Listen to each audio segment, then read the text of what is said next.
Բարև ձեզ, եթերում բացարձակ արժեքն է, իսկ այսօրվա իմ հյուրը ինտերիեր դիզայներ Էլիզա Մկրտչյանն է։ Բարև ձեզ Էլիզա, շնորհակալ եմ, որ ընդունել եք հաղորդմանս մասնակցելու հրավերը։ Ողջույն Անահիտ ջան։ Էլիզա, այսօր շատ արդիական է ինտերիեր դիզայներներին դիմելը եւ մարդիկ տան վերանորոգումից, ռեստորանի, օֆիսային տարածքի վերանորոգումից առաջ շատ են դիմում ինտերիեր դիզայներներին իրենց գործն ավելի հեշտացնելու համար։ Հետաքրքիր է, դուք երբեք զբաղվել այս աշխատանքով եւ երբ սկսում եք ձեր առաջին քայլերն անել, արդյոք նույնչափ տարածված էր այն։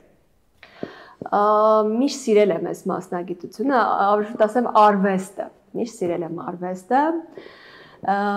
եւ երբ որ ընտրում էի այս մասնագիտությունը, դեռ այդքան էլ ակտուալ չէր այդ տարիների համար, բայց միևնույնն է, ինձ ոչինչ չպահեց եւ ես ընտրեցի իմ մասնագիտությունը, դիզայների մասնագիտությունը եւ մի գրամ, այսպես ասած, չեմ փոշմանում ընտրությանս մեջ։ Իսկ վաղ չկար, երբ տարածված չէր, օրինակ չէիք մտածում, միգուցե չարդարացվի, միգուցե տարիներ հետո չգնահատվի, ինչու՞ չէ նաև։ Սկզբում միգուցե կար մի փոքր վաղ, որ հնարավոր է, որ չկարողանաս առաջ գնաս քո մասնագիտությունով, հնարավոր է, որ չկարողանաս գտնես քո տեղը քո մասնագիտությունով, բայց միևնույնն է, ես այն որ համուր, այսպես առաջնորդվել եմ եւ գնացել եմ մինչև վերջ եւ հիմա որպես կայացած դիզայներ կարող եմ ասել, որ իրոք ճիշտ էր, որ ես հետ չնահանջեցի իմ մտքերից։ Ի տարբերություն տարիներ առաջվա, այսօր շատ են դիմում դիզայներներին։ Ինչով է դա պայմանավորված։ Որովհետև եթե նայենք այս ամենին հակառակ տեսանկյունից, միևնույն ժամանակ այսօր նաև շատ հասանելի է ինտերնետը եւ այն ծրագրերը, որտեղից կարելի է օգտվել եւ որոշակի առումով հավելյալ գումար չվճարել դիզայներին։ Ասեմ, որ այո, միգուցե այսօր շատ հասանելի է այդ ամեն ինչը, ի սկզբանե կա Pinterest, որը բոլորը գիտեն եւ օգտվում են, բայց միևնույնն է մասնագետի գրագետ աշխատանք այսօր շատ կարեւոր է, քանի որ նա աշխատում է ոչ միայն տարածքի հետ, այլ նաեւ առաջինը պատվիրատուի, քանի որ ամենաբարդն է։ Այո, Նամանավանդ պետք է նաև մի փոքր լինես հոգեբան, որպեսզի հասկանաս, թե ինչ տարածություն է ստեղծելու, եւ դա հենց դեռ մասնագիտականն է։ Էլիզա, օրինակ, եթե խոսենք տան դիզայնի մասին, տունը այն անկյունն է, որտեղ մարդ իրեն պետք է զգա հանգիստ, ապահով եւ ներդաշնակ։ Այս պարագայում ինչպես է կարողանում մարդուն մի քանի րոպե ճանաչելով գտնել այդ լուծումը։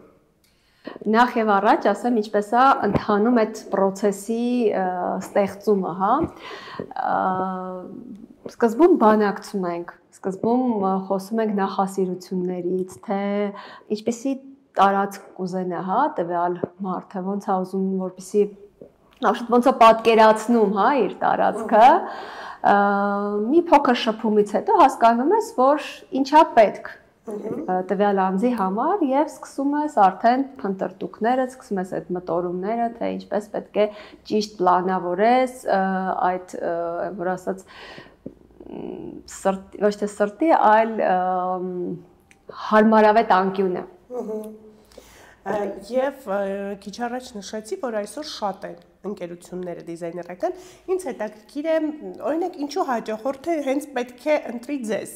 Որն է ձեր առանձնահատկությունը ըստ ձեզ գեղեցիկ հարցերի մեջ մի փոքր պրովոկացիա։ Չեմ կարող ոնց որ հստակ այդ հարցին պատասխան տալ, ինչու հենց մեզ, բայց կարող եմ ասել պատվիրատուները, ում հետ որ մենք աշխատում ենք, երևի թե վստահությունն է եւ այսպես մեկը մեկին ուղղորդելով դիմում են մեզ։ Եվ մինչև զրույցը ես ձեր խոսքից հասկացա, մինչև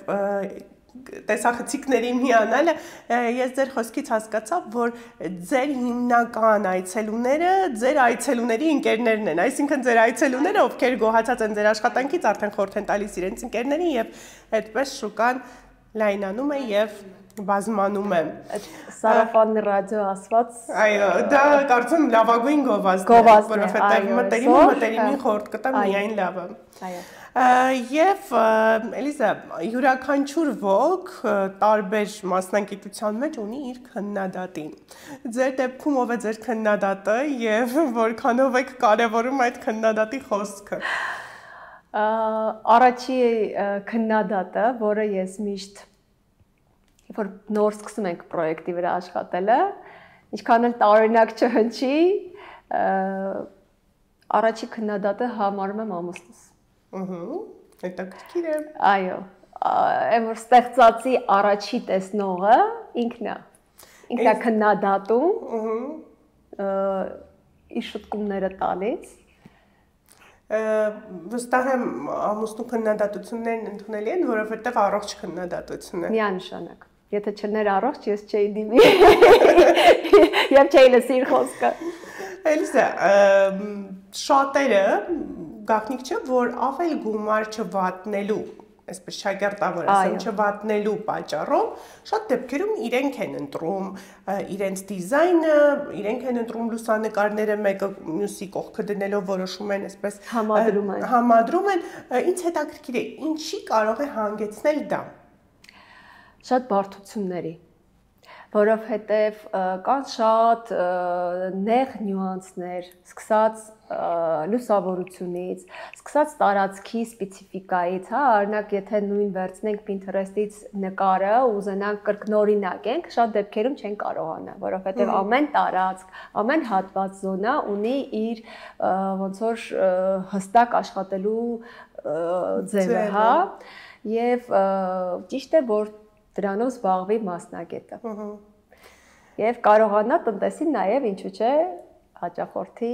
ֆինանսական բյուջեն։ Այո, որովհետև տպավորություն է առաջին հայացքից, որ դու վճարում ես մասնագետին, բայց հարց է, թե եթե չվճարես մասնագետին, քանի անգամ ավել կվճարես սխալ աշխատանքը շտկելու համար։ Էլիզա, իսկ որքանով է հեշտ որպես դիզայներ հետևել թրենդներին, որովհետև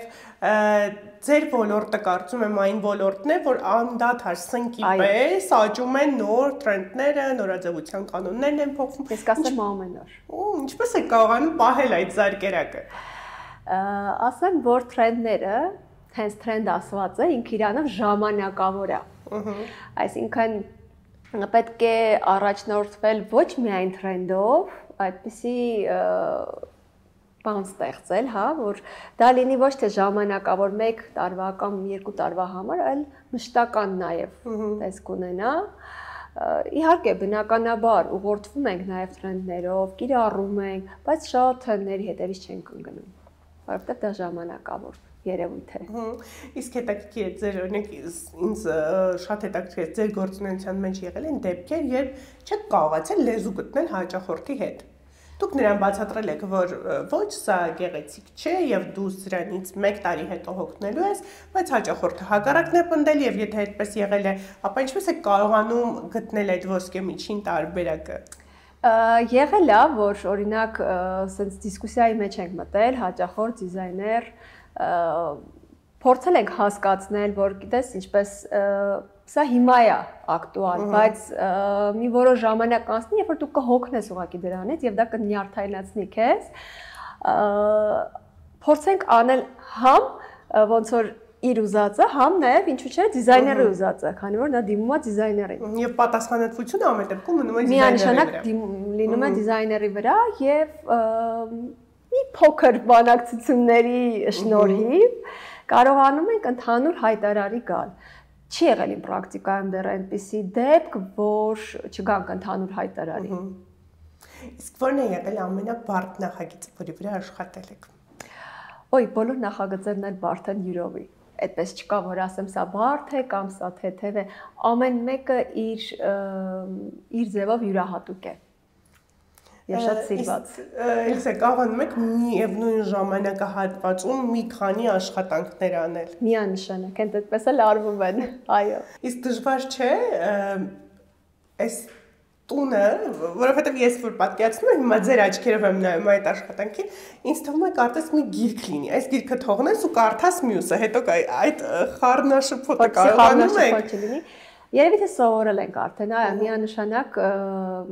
կարող եք վերցնել 8-ից ավել պրոյեկտներ եւ զուգահեռ ամբողջի հետ աշխատել։ Ինչքան էլ ասենք ոճերը տարբեր լինեն, միևնույնն է բոլորը իրենց ժամանակին ստանում են իրենց պրոյեկտները։ Եվ բոլոր այն հեռուստադիտողների համար, ովքեր չեն դիմել Էլիզային, չեն դիմել Էլիզայի ընկերությանը, ինչ որ խորհրդի կարգով կարող եք ներկայացնել, թե այսօր որ գույներն են ու առհասարակ նյութերն են արդիական։ Նյութերը շատ բազմազան են եւ այնպեսի նյութ չկա, որ ասեմ, այս նյութը այսօր շատ արդիական է, դա կախված է պրոյեկտից, դա կախված է պատվիրատուի ֆինանսական, այսպես ներդրումից, թե ինչ է ուզում ինքը ստանալ։ Նույն էլի պրոյեկտի տեսակից, թե ինչ ենք ուզում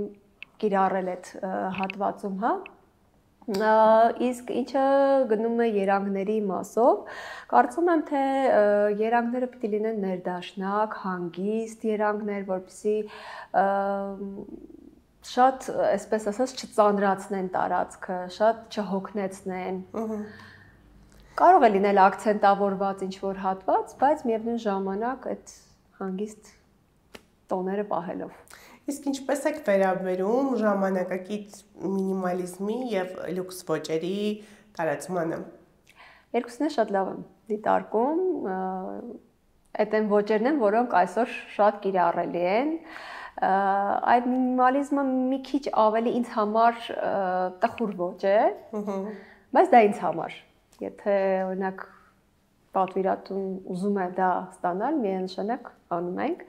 Բայց այ օրինակ լյուքսը շատ ավելի ինձ համար հոգեհարազատ է։ Վստահ եմ հեռուստադիտողներին շատ հետաքրքրում է ձեր տունը։ Դիզայների տունը, որտեղ ապրում է։ Ինչ տեսակ է, ինչ գույներով եւ այսպես մի հարց, եթե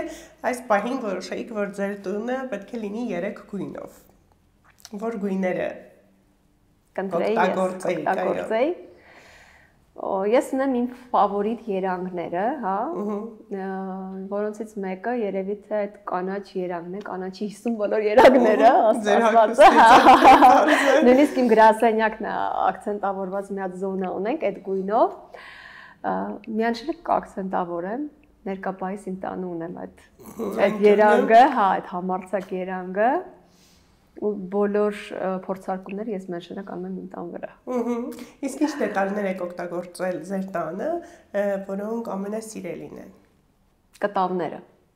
շատ եմ սիրում։ Որովհետև մի տեսակ երբ որ պատերը դատարկ են, ինչքան էլ ունենաս հետաքրքիր ինչ-որ պատի վրա տեքստուրա կամ պաստառ, թեկուզ նույն մոլդինգները, միանշանակ ես նախընտրությունս տալիս եմ կտավի։ Հետաքրքիր է։ Նկարիչ, այսպես ինչ ասում, նկարիչի տուն։ Այո։ Նկարիչի տուն։ Նկարիչի դիզայների տուն։ Տարբերվի։ Էլզա, հետաքրքիր է, որ դիզայներական նախագիծը կուզենայիք իրականացնել անկախ բյուջեից։ Այնպիսի նախագիծ, որտեղ դու ունենաս ազատ մտքի թռիչք։ Եվ չունենաս այդ ստոպ ասվածը, հա, որը որ ենթադրենք բյուջեից է գալիս կամ չգիտեմ ինչ հանգամանքներ խանգարելով, որ կարողանաս ազատ ստեղծագործես։ Էլսա, հետաքրքիր մի հարց մտածեցի, եթե հնարավորություն ունենայիք համաշխարհային հայտնի աստղերից մեկի դիզայնով զբաղվել, ում կընտրեիք։ Այս պահին չեմ կարող ասել, շատ հետաքրքիր իհարկե հարց է, բայց այս պահին չեմ կարող մտաբերել։ Եվ ինձ հետաքրքիր է նաև, տեսեք, շատերը նշում են, որ դիզայնը ծնվում են եւ ոչ թե դառնում։ Այս առումով ինչ կարծիք ունեք։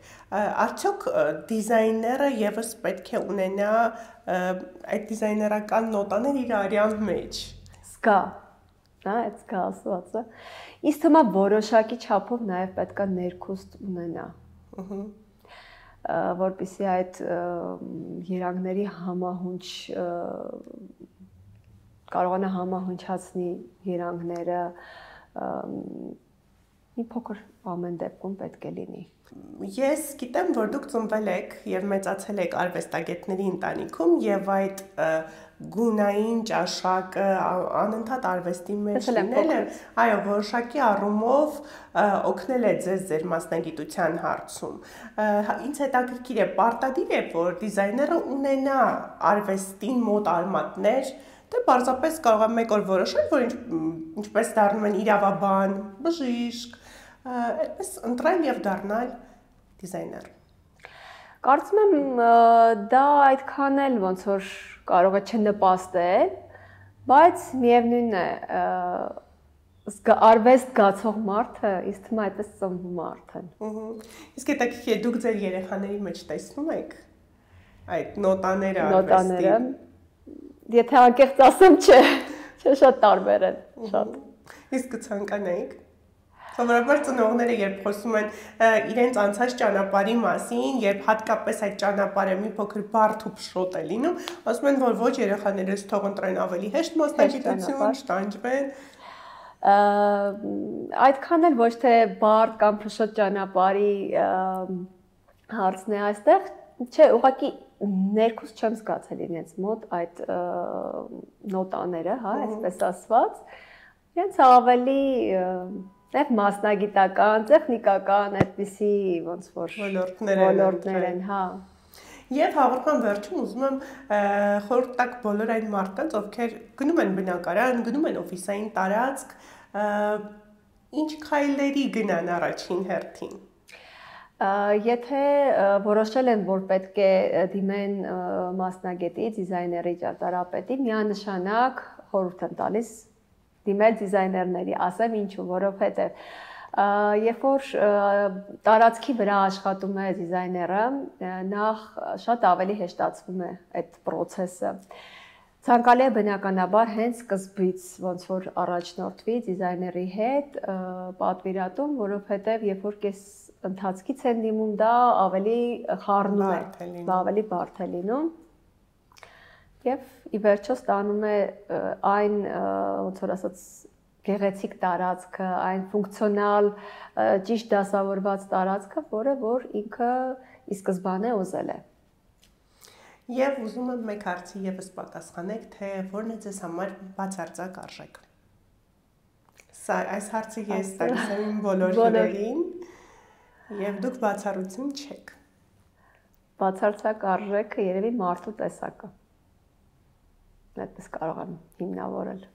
Շնորհակալ եմ Էլիզա գալու համար, շնորհակալ եմ հաճելի զրույցի համար եւ կարծում եմ միևնույն ժամանակ նաեւ բավականին ուսուցողական զրույց ունեցանք միասին։ Ես եւս շնորհակալ եմ Անահիտ ջան հրավիրելու համար։ Եթերում բացարձակ արժեքներ, կհանդիպենք։